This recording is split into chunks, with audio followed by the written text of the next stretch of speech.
Assalamualaikum warahmatullahi wabarakatuh. Selamat datang di siaran pertama podcast saya. Dan pada segmen kali ini tentunya saya tidak sendirian. Saya akan ditemani dengan Kak Rahmi. Nah, sebelum itu saya akan memperkenalkan dahulu siapa sih Kak Rahmi ini. Nah, Kak Rahmi ini ia merupakan seseorang yang berprofesi sebagai konselor. Dan ia juga merupakan guru bimbingan konseling di Pondok Pesantren Darun Nahdoh. Nah, untuk beberapa menit ke depan, Kak Rahmi akan menjelaskan bagaimana sih ruang lingkup dari bimbingan konseling itu, dan agar kita dapat memahaminya bersama-sama, so let's get together.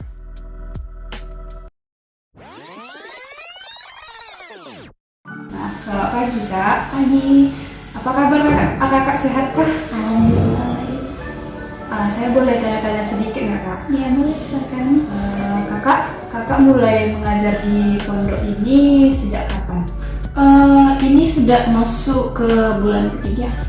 Wah, masih baru sekali ya Kak. Apakah sebelumnya kakak sudah menjadi konselor atau guru bimbingan konseling di sekolah lain?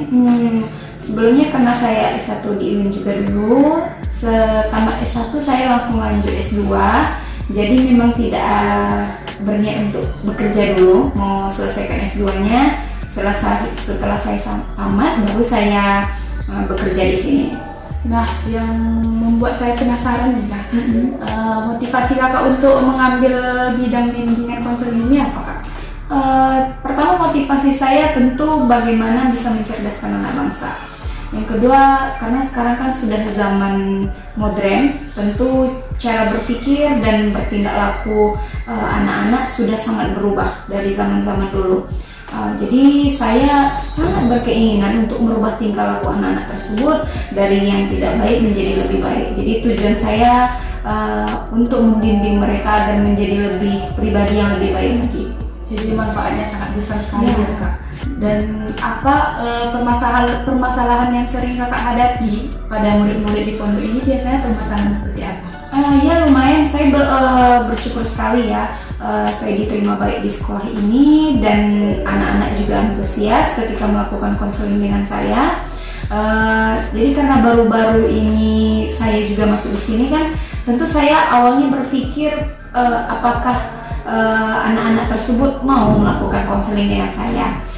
Tapi setelah saya jalani ternyata antusias mereka luar biasa, karena memang tujuan saya untuk membimbing mereka, untuk membantu menyelesaikan masalah-masalah mereka. Jadi antusiasnya luar biasa. Jadi kalau terkait tentang permasalahan, ya beragam-ragam permasalahannya. Karena di dalam bimbingan konseling itu yang menjadi pokok permasalahan yang dibahas adalah masalah pribadi, masalah sosialnya, masalah belajar, dan masalah karir. Nah, jadi karena saya mengambil 3 angkatan sekaligus, kelas 1, 2, 3 aliyah atau SMA, jadi tentu lingkup sekolah kelasnya banyak dan jumlah siswanya banyak. Jadi saya melakukan sesi konseling secara acak. Jadi siapa yang hadir dalam per hari itu lumayan, ada sekitar 7-8 orang yang melakukan konseling. Dan itu mereka datang sendiri dan ada juga yang saya panggil sendiri. Jadi kalau masalah permasalahan beragam-ragam, ada masalah keluarga, masalah pertemanan, masalah dia memilih jurusan untuk kuliah nanti, terus masalah dengan teman-temannya, dengan orang tuanya. Jadi beragam-ragam permasalahannya. Jadi apa ada siswa yang memiliki masalah, misalnya dia ketahuan oleh sekolah, apakah kakak yang handle atau sekolah bagaimana? Ya, jika permasalahan tersebut yang ketahuan oleh guru lain atau laporan dari guru lain, itu langsung dioper ke saya. Karena setiap permasalahan yang ada di sekolah itu saya yang menindaklanjuti. Jadi sebenarnya tugas saya bukan untuk menghukum anak-anak tersebut. Tugas saya adalah untuk membimbing mereka jika berbuat kesalahan jangan sampai terulang lagi. Jadi saya bimbing untuk merubah tingkah laku tersebut. Kalau masalah hukuman-hukuman, efek jerah tentu di setiap sekolah ada. Ada hukuman dan efek jerahnya. Tetapi itu bukan wewenang saya. Sebenarnya itu dibebankan ke saya. Tetapi karena saya menentang dengan jalan tugas saya bukan seperti itu, jadi saya tidak mau menghukum anak-anak. Nah, jadi kalau misalnya masalah hukum menghukum itu saya serahkan kepada kepala madrasah seperti itu. Dan apakah ada siswa yang mengulangi kesalahan yang sama, Kak, setelah dia mendapatkan sanksi? Oh iya, kalau misalnya di saya batasnya paling perjanjian, pakai menggunakan materai 10.000. Jadi jika terjadi kesalahan yang sama, tentu hukuman di dalam isi materai tersebut, perjanjian tersebut harus dilaksanakan. Tetapi sejauh ini, karena saya juga masih baru, jadi sejauh ini tidak ada yang mengulang kesalahan yang sama. Karena sudah saya melakukan treatmentnya itu tidak melakukan sesi konseling hanya sekali, tapi sampai 3 kali sampai permasalahannya tuntas. Jadi memang benar-benar ada perubahan tingkah laku di dalam diri anak tersebut.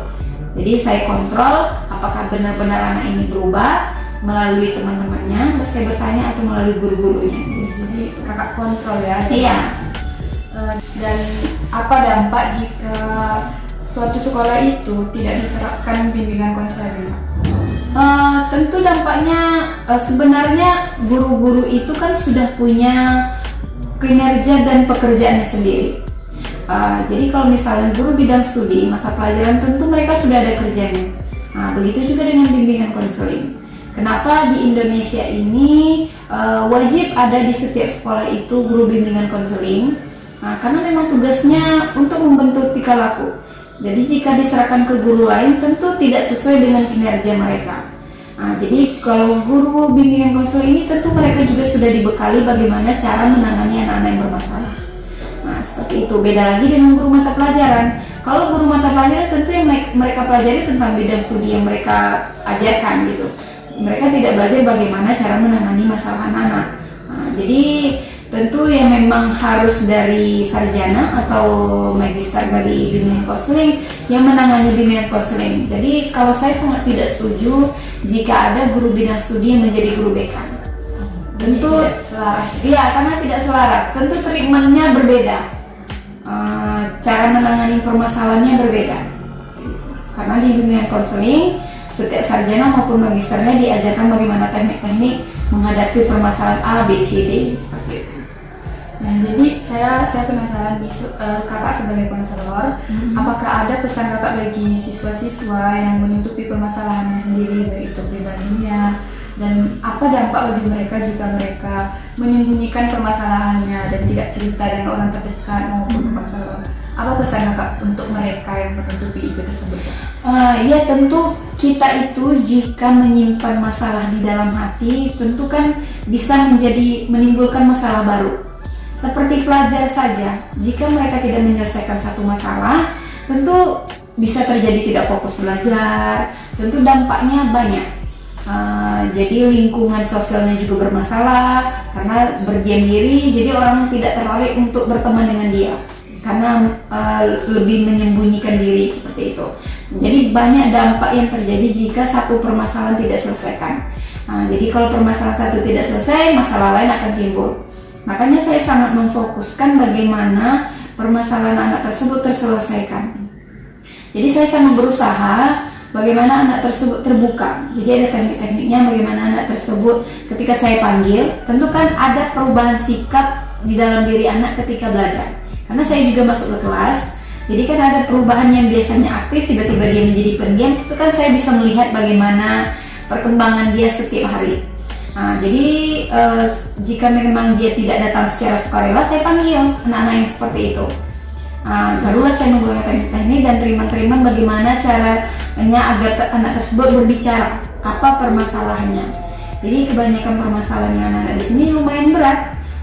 Jadi rasanya saya tidak menyangka seorang anak SMA punya masalah seperti itu. Masalahnya beragam, ada dia masalah keluarga contohnya kan.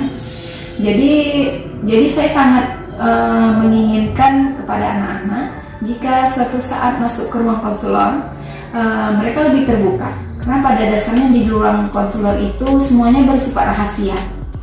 Jadi permasalahan-permasalahan yang sampai di ruang konselor itu akan dirahasiakan. Jadi yang hanya tahu si siswa dan si guru bimbingan konseling.